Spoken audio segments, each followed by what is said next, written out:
నమస్కారం. ఈ కార్యక్రమానికి ముఖ్య అతిథిగా విచ్చేసిన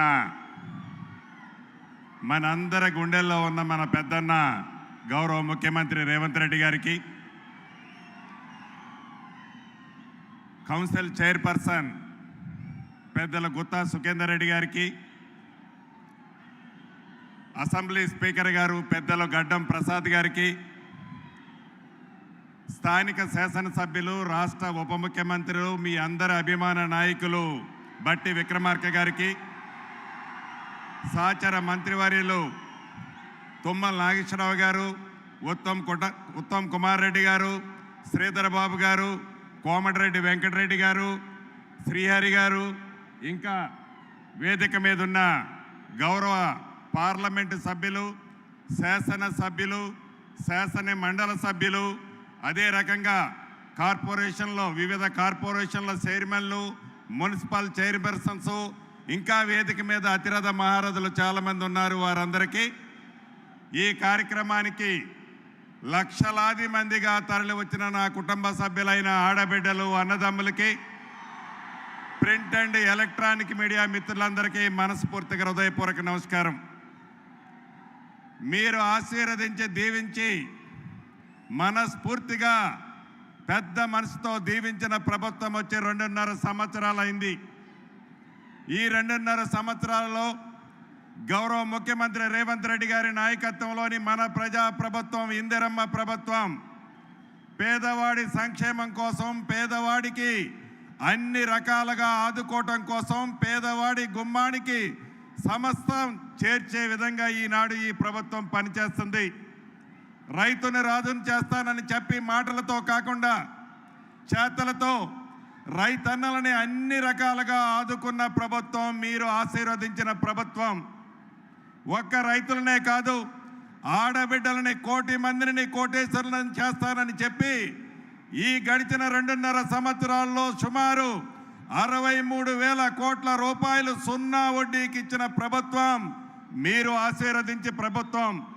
నిరుద్యోగ యువతకి మొదటి 2 సంవత్సరాల్లోనే సుమారు 71,000 ఉద్యోగాలు ఇచ్చిన ప్రభుత్వం మీది. రాబోయే కొద్ది రోజుల్లో నాకు తెలిసి ఒక 17 నుంచి 20,000 ఉద్యోగాలు మళ్ళీ నోటిఫికేషన్ పిలవబోతున్నారు.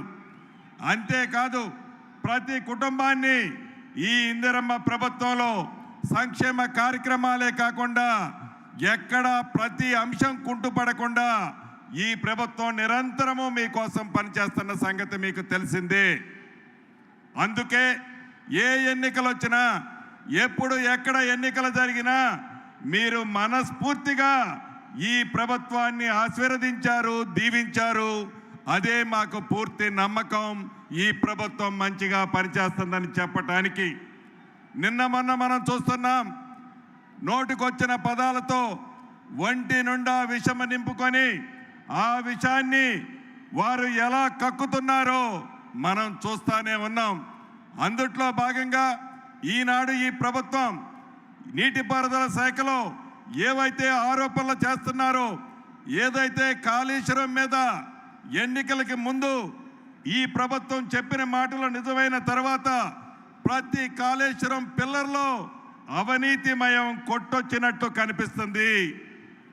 దాన్ని మర్చిపోయి వారు చేసిన తప్పులు, వారు ఆడిన అబద్ధాలు, వారు పన్నే కుట్రాలు ఈ ప్రభుత్వం మీద రుద్దాలని చూస్తున్నారు. ప్రతిదీ రాష్ట్రంలోని ప్రజలు గమనిస్తున్నారు. 2 పర్యాయాలు బుద్ధి చెప్పారు, మళ్ళీ ఎన్నికలు వస్తే బుద్ధి చెప్పి తీరుతారు. ఈ ప్రభుత్వం ఇళ్ల విషయంలో 2వ విడత ఇప్పుడే ఇచ్చాం, 3వ విడత ఇస్తాం, 4వ విడత ఇస్తాం. అర్హులైన పేదవాళ్ళకి ఇల్లు ఇవ్వాలన్నదే రేవంత్ అన్న ఈ ప్రభుత్వం యొక్క ఉద్దేశం.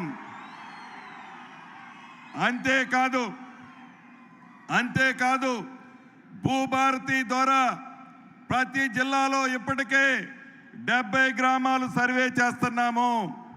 ఈ రాబోయే 2 సంవత్సరాల్లో రాష్ట్రంలోని ప్రతి గజాన్ని సర్వే చేసి ఏ రైతైతే సాగులో ఉన్నాడో, సాగులో ఉన్న రైతుకి మ్యాప్తో భూదారు కార్డును ఇవ్వటం జరుగుద్దని కూడా ఈ వేదిక ద్వారా రాష్ట్రంలో ఉన్న రైతన్నలకు తెలియజేస్తున్నాము.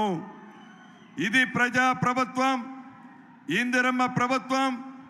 మధుర నియోజకవర్గంలో ములుగుమాడులో సర్వే చేసి ఈ వేదిక మీదనే పైలట్ ప్రాజెక్టు కింద చేసిన రెవెన్యూ గ్రామంలో సుమారు 476 మందికి భూదారు కార్డులు మ్యాపులతో సహా గౌరవ ముఖ్యమంత్రి రేవంత్ రెడ్డి గారి చేతుల మీదుగా, అదేవిధంగా స్థానిక శాసనసభ్యులు ఉప ముఖ్యమంత్రి బట్టి విక్రమార్క గారి చేతుల మీదుగా మీకు భూదారు ఇవ్వటం జరుగుతుంది.